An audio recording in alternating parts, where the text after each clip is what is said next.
Alors l'objectif ce soir, c'est d'échanger avec vous effectivement sur un sujet d'actualité. Alors il est depuis un certain nombre d'années, c'est la transformation numérique des entreprises. Si vous surveillez un petit peu les productions, en tout cas les publications qui sont faites, vous verrez que Gilles Babinet, qui est en fait un champion digital français et même européen, vient de produire une étude sur le sujet où effectivement il fait le constat que malheureusement la France, même si a quelque peu progressé sur la transformation numérique, eh bien accuse encore un certain retard. Alors à quoi il est dû ?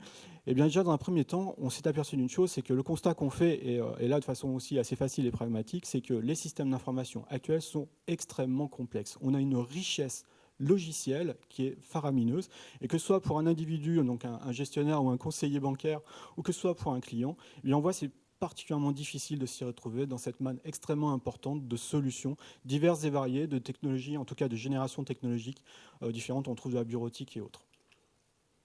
Le constat, c'est que si on établit une métrique assez précise sur l'activité des individus, on s'aperçoit qu'à minima, 15% de l'activité d'un individu derrière son poste de travail est pas associable à une perte de productivité, mais en tout cas à un manque de productivité qui est lié en fait à des tâches extrêmement répétitives et sans valeur ajoutée.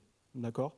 Ce qui veut dire, sous-entendu, vous l'avez compris, des tâches automatisables. Et ce qu'on sait, c'est quand on regarde un peu plus près, effectivement, ces 15% d'activité sur ces tâches répétitives, eh bien, c'est matérialisé par des processus qui sont automatisables à 80%. Donc vous pouvez imaginer très très vite les leviers de gain de productivité que l'on va pouvoir dégager au travers des mécanismes d'automatisation assez avancés. Pour ça, on a une chance, et là on est avec le bon acteur, c'est qu'il y a des technologies aujourd'hui qui existent sur le marché et qui effectivement permettent de répondre notamment à ces problématiques. Alors le BPM et le RPA sont deux solutions technologiques extrêmement pertinentes quant à la résolution des difficultés qu'on a vues auparavant. Le couplage des deux est encore plus optimal.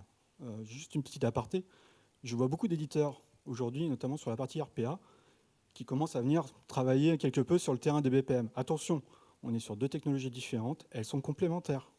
Elles ne font pas la même chose, ça c'est important.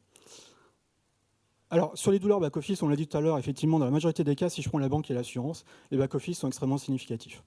D'accord ? Avec des tâches répétitives, sans valeur ajoutée, des erreurs humaines qui sont extrêmement fréquentes, notamment sur les opérations de saisie. Deuxièmement, si je prends l'activité notamment de l'assurance et de la mutuelle, là c'est flagrant, il y a des pics d'activité, on a des effets de saisonnalité.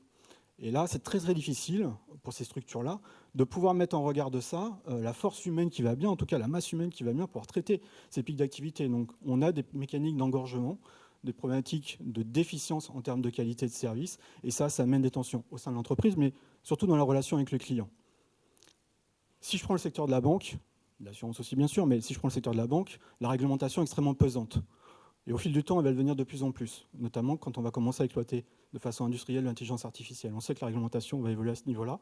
Et il est difficile, dans une configuration standard totalement manuelle, de faire évoluer les processus. Pourquoi ? Parce que la conduite du changement est extrêmement significative. Il va falloir effectivement associer tout le monde aux nouveaux objectifs et surtout contrôler manuellement que les choses ont bien été faites. Et puis, dernier point, eh bien, c'est la vétusté en fait, des outils. On sait que nos systèmes d'information sont vieillissants, les cœurs de métier s'appuient parfois sur des technologies qui ne sont pas obsolètes, loin de là, mais pour autant qui sont vieillissantes et pas ouvertes vers l'extérieur. Et c'est là notamment où des technologies de type RPA vont vous permettre d'amener des interfaçages, en tout cas des intermédiations, avec des front-web extrêmement modernes et notamment un cœur de métier quelque peu historique qui ne dispose pas de web services ou d'API. Donc on voit des technologies qui nous permettent aujourd'hui, d'ores et déjà, de traiter beaucoup de choses. Alors il y a vous l'avez vu hein, sur la presse et bon nombre de communications, il y a un réel buzz autour de l'intelligence artificielle. Hein, on en parle au quotidien, à toutes les sauces. C'est pas nouveau, hein, les technologies associées à l'intelligence artificielle existent depuis plus d'une cinquantaine d'années. Hein. On le sait. En fait, la vraie valeur ajoutée que va avoir l'intelligence artificielle par rapport aux technologies historiques comme le BPM et le RPA, c'est qu'elles vont repousser une limite qui est extrêmement structurante. C'est dans la manipulation de la donnée structurée. L'IA va permettre effectivement de pouvoir traiter automatiquement de la donnée non structurée. Ça veut dire que vous avez complètement changé la donne, et notamment au niveau de la relation client, ça se matérialise par quoi ? Ça se matérialise par les interactions en langage naturel. Ce qu'on sait pertinemment, c'est que d'ici 5 ans, plus des 3/4 des interactions qui seront faites avec un client seront faites potentiellement avec un échange full langage naturel, et pas forcément par des structures humaines, sous-entendu l'intelligence artificielle.